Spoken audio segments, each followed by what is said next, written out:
और अब बात आज़ादी के सफर की, जिसमें हम आज बात कर रहे हैं कि भारत का स्वतंत्रता संघर्ष आधुनिक विश्व के महानतम संघर्षों में से एक है। हम आपके लिए डीडी न्यूज पर इस संघर्ष की झलक रोजाना दिखा रहे हैं। आज के एपिसोड में हम देश के स्वतंत्रता संघर्ष की सबसे जघन्य घटनाओं में से एक जलियांवाला बाग हत्याकांड को याद करेंगे। स्वतंत्रता के लिए देश के संघर्ष में ये क्रांतिकारी घटना साबित हुई थी।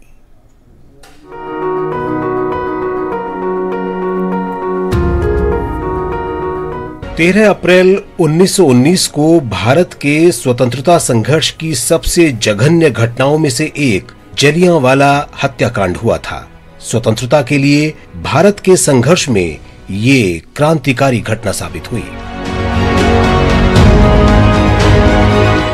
10 मार्च 1919 को रॉलेट एक्ट पारित किया गया, जिससे सरकार को राष्ट्रवादी गतिविधियों से जुड़े किसी भी व्यक्ति को बिना मुकदमा चलाए जेल में बंद करने या नजरबंद रखने का अधिकार मिल गया था। इससे राष्ट्रव्यापी असंतोष फैल गया। राष्ट्रवादी नेताओं ने इस एक्ट को काला कानून बताया।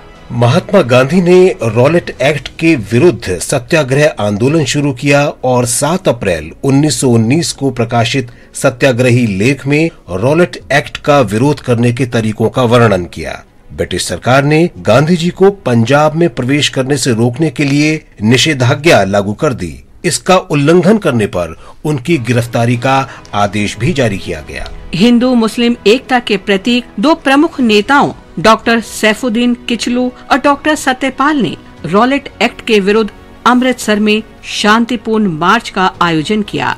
9 अप्रैल 1919 को दोनों नेताओं की गिरफ्तारी के बाद लोगों ने उनकी रिहाई के लिए अगले दिन उपायुक्त के निवास तक मार्च किया।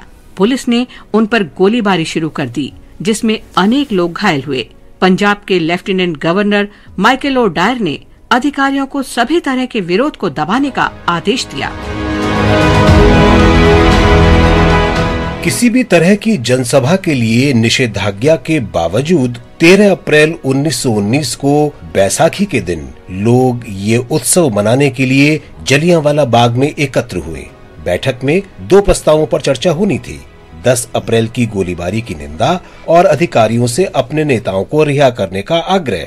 जब पुलिस को सूचना मिली तो आतताई ब्रिगेडियर जनरल रेजिनाल्ड डायर अपनी सेना के साथ जलियांवाला बाग की तरफ रवाना हुआ।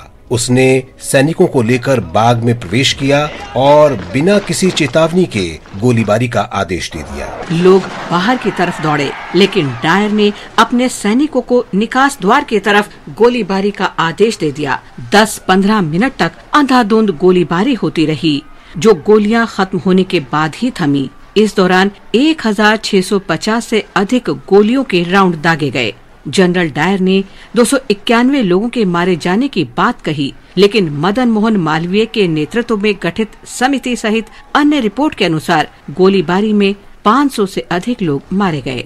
हत्याकांड की सूचना देश भर में फैल गई और विरोध स्वरूप गुरुदेव रविंद्रनाथ ठाकुर ने किंगहुड की उपाधि वापस कर दी।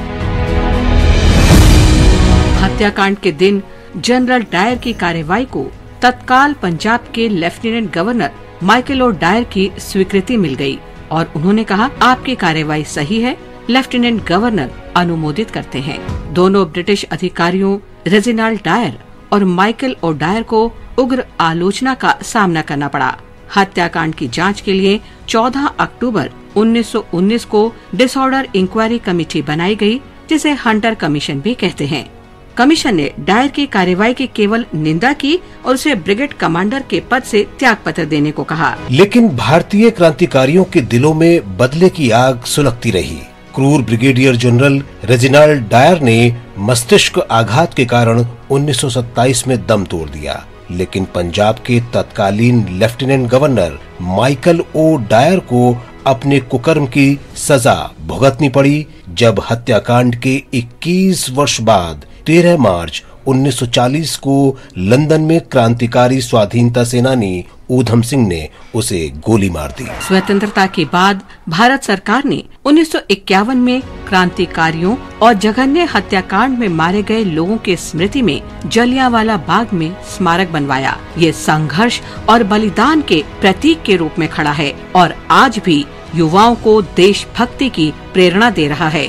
मार्च 2019 में हत्याकांड की स्मृति में यादें जलियां संग्रहालय का उद्घाटन किया गया।